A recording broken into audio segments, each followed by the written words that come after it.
Let's talk about the Japanese earnings season for the Japanese software companies. Now, this has been a very tough sector for the past year. Specifically, early this January, Claude Cowork came out. It was 12th of January, and software sector started selling off. And then we had full-on panic from the 30th of January onwards for a few weeks due to the perception that we would just stop using traditional software and we'd all interact through agents, or agents would do the work for us, kind of bypassing traditional user interfaces. Now, in the past few weeks, Japanese software stocks have started to come back again. And the reason for that is the earnings have actually been pretty strong. So in this video, I'm going to talk about some of the earnings results that have come in and talk about how much they have been affected by generative AI so far. Started with Obic Business Consultants. This is a bellwether stock for the industry, historically on-premise. They have the cloud transition that's been taking place. It's already a fairly long gone transition, and a growth slowed down from about 12% to 9% top line growth. Already very high margins, talking about almost 50%. So it's not particularly exciting in terms of the growth outlook, but it is very cheap on an EBIT to EBIT basis. Next one is Rakus, and Rakus, they have a number of features, most importantly the expense claim feature, which is kind of a point solution software product, and therefore perhaps at risk, but this is Japan, so who knows, right? And they also have this invoice management tool, also commoditized perhaps, but there's regulation that forces companies to use a cloud service for invoice management. And their growth was pretty strong. It fell from 27% to 23%. And they're now targeting a rule of 50, which means that they want to have an operating margin and revenue growth above 50%. And market has taken this pretty positively, and there's been a partial recovery in the share price since January. Next is Money Forward, accounting firm.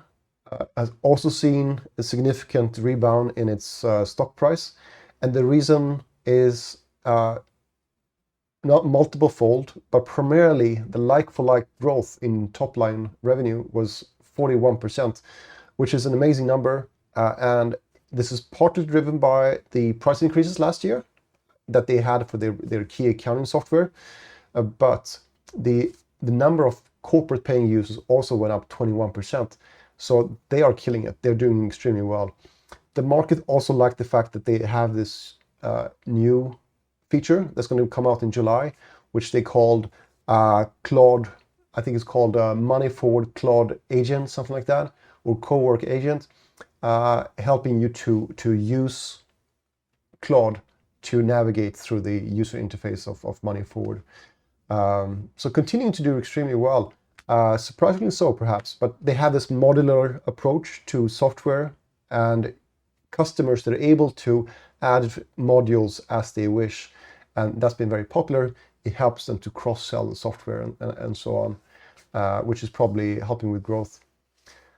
Sansan is another software company that focuses on business cards. You can see here on the left-hand side that it's used to take pictures of business cards. It goes into the system. They have this entire database where you can search for people's contact details. It seems a bit silly. It's a very Japanese product. People use it to keep track of their contacts, like a Rolodex almost. But it still, to me, seems a little bit outdated. And you can use other ways to keep track of your business contacts. But then again, the result was great. Sales growth of 25%. They're targeting 30% operating margin. Now, I think next year, there's also going to be margin expansion. So you're going to see some higher EPS growth. So they're doing very well. And the multiple is also very low compared to others. Although, in my personal view, perhaps higher risk of disruption than many others. Free, this is the competitor of Money Forward, accounting software as well. They had a fairly weak result. And for reasons that are not super clear to me, the software I think is fairly decent, but they are targeting smaller enterprises, and they're helping with their accounting. HR tasks and a number of other features that are all baked into this enterprise resource planning system. Now, the top line was 27%, which is pretty impressive, but the ARR was only 23%. So there's been a clear deceleration in the annualized recurring revenues. And they say that there's been no impact from generative AI so far. So the growth slowdown is due to other factors. And I think one key event for Free is that in December, they started to push out new products, specifically consolidation accounting, as well as this feature that allows you to do manual entry bookkeeping. And they are gearing up for this launch, and we haven't seen the impact of that just yet. It takes, the lead cycles are quite long, so we'll see potentially the effect of that second half of this year. But so far the numbers were a little bit disappointing, and stock sold off on this. Plus Alpha Consulting, they own a talent management tool for HR departments called Talent Palette, and it's fairly, they have a broader suite of software as well, but it's a very mature business. They're competing with Carnavi and a bunch of other HR companies like Smart HR. I think the stock price is up as well, and that's due to the capital returns policy. They're increasing the dividends. They have a share buyback as well, which is unusual in the Japanese SaaS industry. So there's enthusiasm about this very minority-friendly approach that they're taking. The churn is very low, 0.36%, and I think the sales growth is about 14% with margin expansion. So that was obviously a positive as well in terms of like 30%, 32% operating profit growth.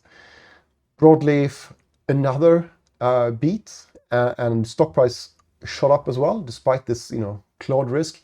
Broadleaf, they have this automotive aftermarket parts business. You can search through the database for different types of auto after parts, and then you can also transact with others on the platform, buy and sell replacement parts for your vehicle. And their codes, like aftermarket parts code, it's become like an industry standard. So people use this database by default because that's the way to find the parts that you're looking for. And now they're in this transition away from on-premise to cloud. And what the market really likes here is that the transition to cloud is really margin accretive.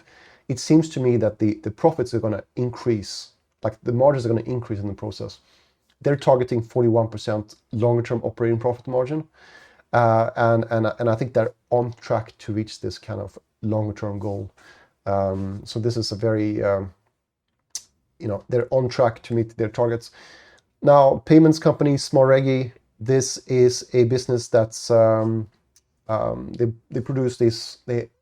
provide these points of sale terminals, and they also have this software suite which are used by retailers to manage their businesses, like a mini enterprise resource planning system. And the company has been doing extremely well in terms of the growth, and they have presence in hundreds of thousands of retailers across Japan. One of the most forward-looking companies in the software industry in Japan. They had a data leak, I think maybe it was last year or early this year, and the stock sold off on that. It wasn't their own software. It was a software on their platform. They have this own app store, which they take a cut from. And some business on that platform had unauthorized access, and customer records leaked out, and 100,000 users' personal details leaked out, and stock sold off on that. The hardware sales last quarter was a bit weak, and I think that's people are taking that as a sign that growth is going to come down over the next few quarters. Then we have Henge. Henge is a identity solution. People use it, companies use it for their employees. They log into Henge's product, and then they can access software through that password, through that user. And companies use that to manage the access that employees have to different types of software. So it's competing with Microsoft, and Microsoft is always this big threat. But Henge has a few features, including encryption of emails, which are saved onto the cloud server, which I think is required by law. And that gives them a bit of an edge. They're also very strong among the local businesses in Japan. So this could be an acquisition for Microsoft. It doesn't seem like there are any disruption so far. In fact, I think the churn rate is extremely low, like almost nothing, which tells you that the 20% growth that they've seen recently is probably reasonable to expect for the future. That's the target. They're targeting like 50% margin longer term. So this is like extremely high margin business, I think, just like Okta. It's going to continue growing. I mean, that's what we're seeing in the website traffic data. Two more here. We have Sind, which is a software company that does reservation management for beauty salons. And they also have this ERP system for them. It sounds like a very strange niche to me. They acquired the second biggest competitor called Pacific Porter 2023. And they haven't really, I think, growth hasn't really accelerated. So the big question is whether a vertical SaaS company like this is necessary. There are reservation tools through mini ERPs like free as well, I think. The result was fairly weak. The growth rate was about 13% top line. I think they're guiding for mid-teens growth. The churn rate is higher than many other SaaS companies in Japan, 63%. That's annualized over 7%. And they had a data leak as well, which is why the share price is down. Otherwise, growth is actually not too bad. But it's run by a group of young executives, and they're perhaps a little bit inexperienced. That's my impression. And that may also be true for Poper. It's run by a Japanese man called Shingo Kurihara, and they have a tuition center software company. So they provide software for these cram schools. They use it to communicate with their students.